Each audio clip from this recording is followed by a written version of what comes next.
皆さん、こんにちは、エマです。このポッドキャストでは優しい日本語でいろいろなトピックについてお話ししています。皆さん、今日もいかがお過ごしですか？今日のポッドキャストでは私が最近英語勉強に取り入れてる工夫についてお話ししていきたいなと思います。きっと日本語を勉強している皆さんにも役に立つ方法なんじゃないかなと思うので、もしよかったら皆さんの勉強方法にも取り入れてくれたら嬉しいなと思います。では早速お話ししていくんですけど、まずこのお話に入っていく前に、私は最近あることで悩んでいたんですね。英語勉強で悩んでいたことがありました。それが何かというと、この人と英語を話すときはうまく話せるのに、他の人と英語を話すってなったら、すごく難しい。聞き取れない。他にも、この人のポッドキャストは聞き取れる。この人の YouTube はほぼ、90% ぐらい理解できるのに、他の人の YouTube を見たら全くわからない。そんな風に自分がわかる英語と自分がわからない英語の差にすごく苦しんでたんですね。なんかみんな同じようにネイティブの人の英語なのに、なんでこの人の英語は聞き取れるのに、この人たちの英語は聞き取れないんだろう。映画とかドラマを見てても、これはわかるのに、このストーリーになった途端にわからない。そういう風になることがすごくよくあったんですね。で、私が生徒さんからよく受ける相談の中でも、この、なんて言うんだろう、友達と話すときは大丈夫だけど、アニメとか漫画とか、そういうのになると理解するのが難しい。聞き取れなかったり、意味がわからなかったり、知らない単語がたくさん出てくる。そういうふうに悩んでいるっていう声を聞くことがよくあるんですね。なのできっとこういう悩み方をしてるのは私だけでもなくて皆さんだけでもないと思う。語学勉強をしている人なら絶対にぶつかる壁の一つだと思うんですけど、私は最近この壁を乗り越えるためにある工夫をすることにしたんですね。今までしていた勉強方法に新しいことを加えました。何か変えたんですね。ちょっとチェンジしました。なので今日はそのことについて皆さんにお話ししていきたいんですけど、まず私が今までどんな勉強方法をしていたかというと、皆さんにもポッドキャストで何回かお話ししているように、私は英語のポッドキャストを聞いたり、英語のドラマを見たり、映画を見たり、そういうふうにとにかくたくさんネイティブの英語を聞いたり、英語を話したり、そういう風にして自分の英語力を高めてきたんですけど、でもなんかいくら頑張っても最近はこうは伸びなくて、こういう風にもうすごく横になってしまったんですね。こう伸ばしたいのに伸びない。もうなんかずっと同じところで停滞してる、止まってる感じになってきちゃって、もうこれにちょっと疲れてしまったんですね。で、もちろん、こういう風にポッドキャストを聞いたり、映画を見たり、ドラマを見たりするっていうことはすごく自分にとって役に立ってたんですけど、私の何がいけなかったというか、全くダメだったわけではないんですけど、なんでこういう風に途中で止まってしまったのか、これ以上伸びなくなってしまったのかっていうのを考えてみたら、私はいつも同じ人のポッドキャストとか、同じ俳優さんが出てる YouTube の動画とか、大好きな YouTuber さんとか、同じジャンル、ラブコメとかファンタジーとか、そういう風に同じものばっかりを見てたんですね。で、そしたら何が起こるかというと、プラスの面、いいこととしては、その人の英語になれる。そのジャンルの英語になれるから、たくさん聞き取れるようになるんですね。このフレーズ前も言ってたなとか、この単語よく出るなとか、そういうふうに思って、たくさん新しい言葉を学ぶことができるっていうのが一ついいこと。その人たちのコンテンツは楽しむことができるレベルになったんですね。でも、一つネガティブな面、マイナスな面を挙げると、逆に言うと、その人たちの英語だけとか、そのジャンルの英語だけに慣れてしまって、それ以外の英語に触れるっていうことが全くなかったんですね。なので、いつもと違うポッドキャストを聞いたり、新しい YouTuber さんとかを見つけた時に聞いてみたら、その人たちの発音とかアクセントとか、その人たちがよく使うフレーズとか単語とか、そういうのがわからないから、頭の中で準備できてなくて、何も聞き取れないんですね。やっぱり私自身、ポッドキャストを作っていても思うんですけど、人によって話し方って違いますよね。私にも口癖、よく言ってしまう言葉があったり、もちろん私は関西人、普段関西弁を話している日本人なので、私が話してる標準語っていうのは、ニュースキャスターの人とか、教科書に出てくる標準語とはちょっと違うかもしれない。そういうふうに人によって話し方って癖があるじゃないですか。よく使うフレーズとか単語とか、全部人によって違う。なので、ずーっと同じ人のポッドキャストとか、ずーっと同じチャンネルの YouTube とか、ずーっと同じジャンルの映画とかドラマを見てたら、そこにしか出てこないような単語ばっかり頭が慣れてしまう、耳が慣れてしまうんですね。なので、私が例えば、ラブコメとかファンタジー以外の作品、ちょっと歴史的なもの、ヒストリーとかを含むようなお話を聞いたときに、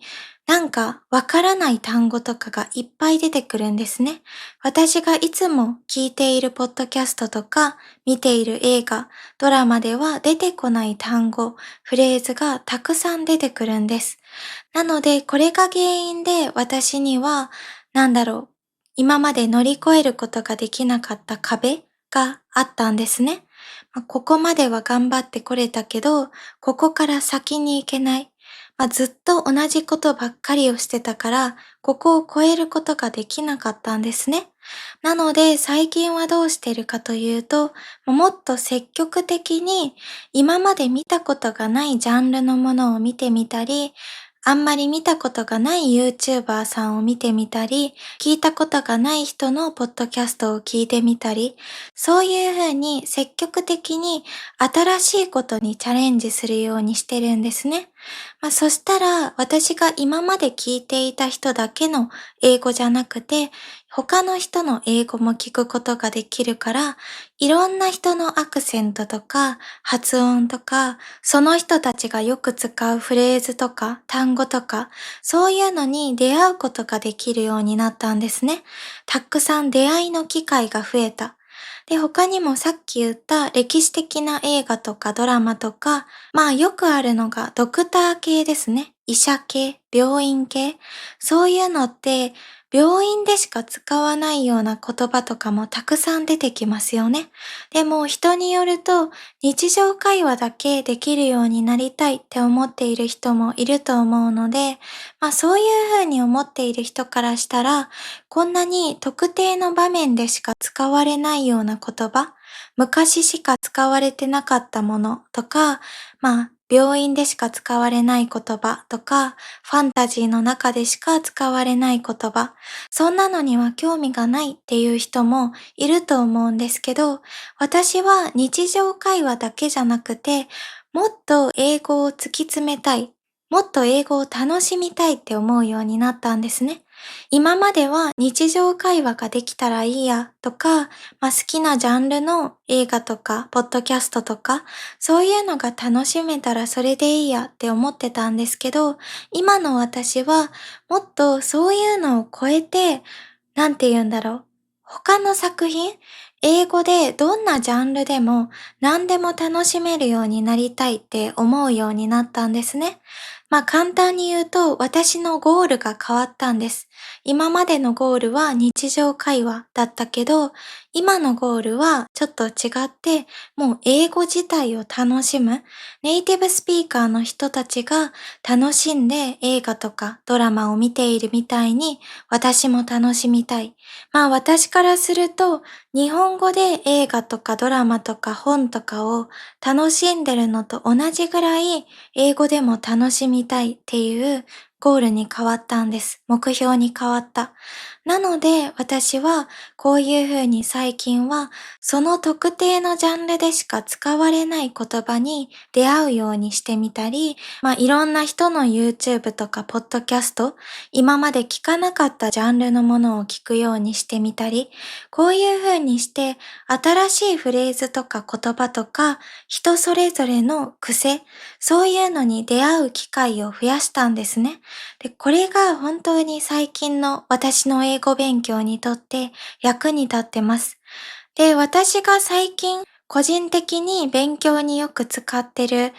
YouTube の形コンテンツっていうのかな。それは一人ホストの人がいて、で、その人はいつもいるんだけど、ゲストの人が毎回変わる。毎回違うゲスト、俳優さんとかアーティストさんが来て、その二人が会話しているコンテンツだったり、一緒にご飯を食べてるコンテンツだったり、そういうチャンネルを積極的に見るようにしてます。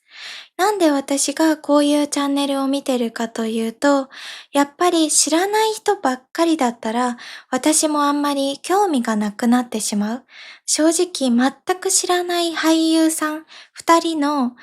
トークとか見ても私は面白いって思えないんですね。二人とも知らなかったら。でも、その私がいつも見てるトークショーは、そのトークショーのホストは私は知ってる。いつも見てる人だから。なので、他のゲストの人を私が知らなくても、一人は知ってるから安心感というか、この人が話してる英語には慣れてるから簡単に聞き取ることができるし、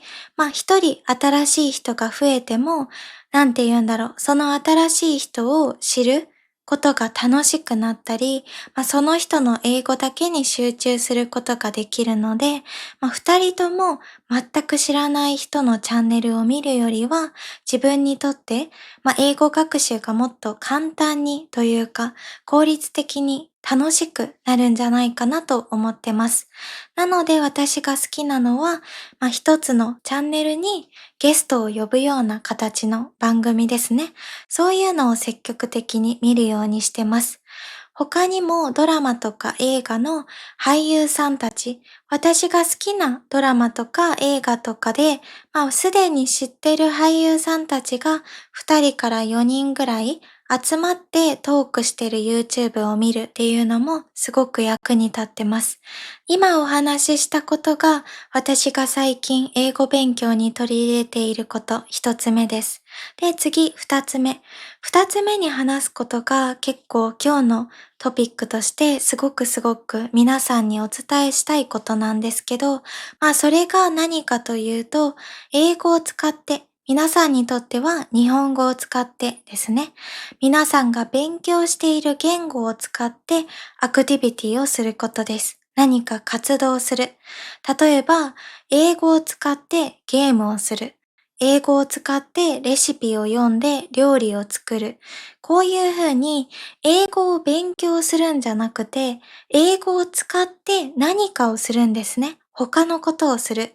これがね、私にとってすっごく役に立ってて、なんでかというと、一つ目にお話ししたことと少し似てるんですけど、ゲームをしたり、レシピを読んだりして出会う単語とか、フレーズとか文章とかって、普段友達とかと話している時には、あんまり使わないような言葉ですよね。例えば、日本語でもそうだけど、友達と話してる時に、フライパンとか、オーブンで30分焼くとか、防御力、攻撃力、回復するとか、そういう言葉って出てこないですよね。で、出てこないっていうことは出会う機会がないんです。私にとっても、英語でそういうオーブンで30分焼きますとか、5分経ったら裏返してくださいとか、そういう言葉に出会うことって全くないんですね。で、出会うことが全くなかったら勉強できるきっかけもなくて。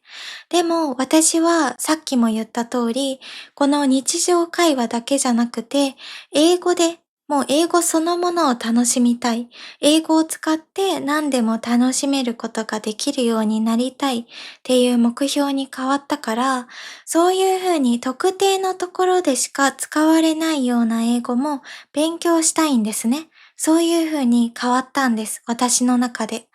なので、普段防御力とか攻撃力、フライパン、オーブンとか、そういう言葉を友達同士で話さないとしても私は知りたいんですね。で、そういうふうに思ってから、私は英語でゲームをしたり、レシピを見て料理を作る、お菓子を作るっていうことを始めてみたんです。そしたら最初はやっぱりすっごく疲れました。もう頭の中が真っ白、全くわからない単語ばっかり、フレーズばっかりだったんですね。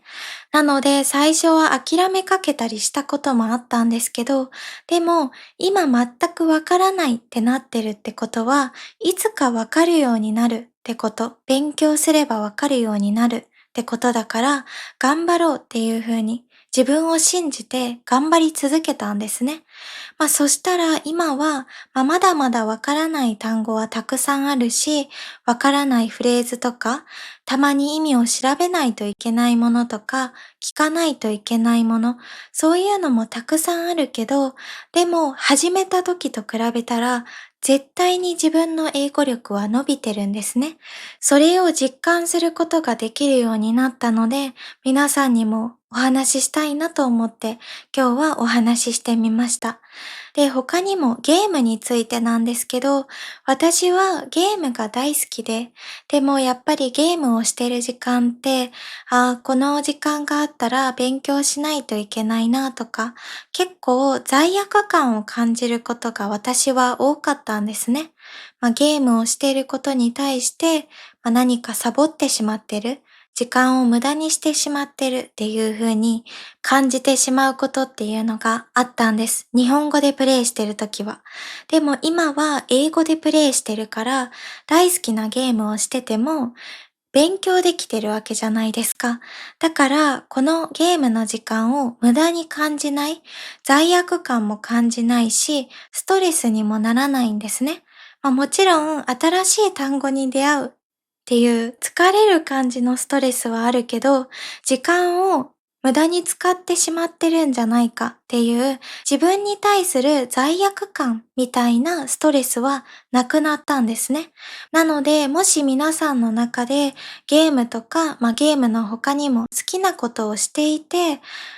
罪悪感を感じてしまってる、この時間があったら勉強しないといけないって感じてしまってる人は、ぜひそれを、皆さんが勉強している言語、私のポッドキャストを聞いてくれている人は、日本語を勉強している人ばっかりだと思うんですけど、日本語に変えてみたら、好きなことをすることを諦めずに、勉強にも変えることができると思うので、ぜひそういう悩みがある人は、私が今日お話ししたことを試してもらえたらいいなと思います。少なくとも今日お話ししたこと、私にはとても効果があったので、きっと皆さんの中にも効果が現れる人っていうのは出てくるんじゃないかなと思います。なのでぜひ、結構ね、今まで勉強頑張ってきたけど、伸びずに悩んでる。最近壁にぶつかってしまって、これ以上伸びない、止まっているように感じている人は、ぜひ今日私がお話ししたこと、皆さんに合いそうだなって思ったことを取り入れてくれると嬉しいです。では皆さん、今日はこんな感じで、私が最近自分の英語勉強に取り入れている工夫についてお話ししました。いかがでしたか？今日も楽しんでいただけていたらすごく嬉しいです。今日の動画もいいなと思ってくれた方は、高評価、コメント、そしてチャンネル登録もお待ちしております。では皆さん、また次回のポッドキャストでお会いしましょう。今日もいい一日をお過ごしください。じゃあね。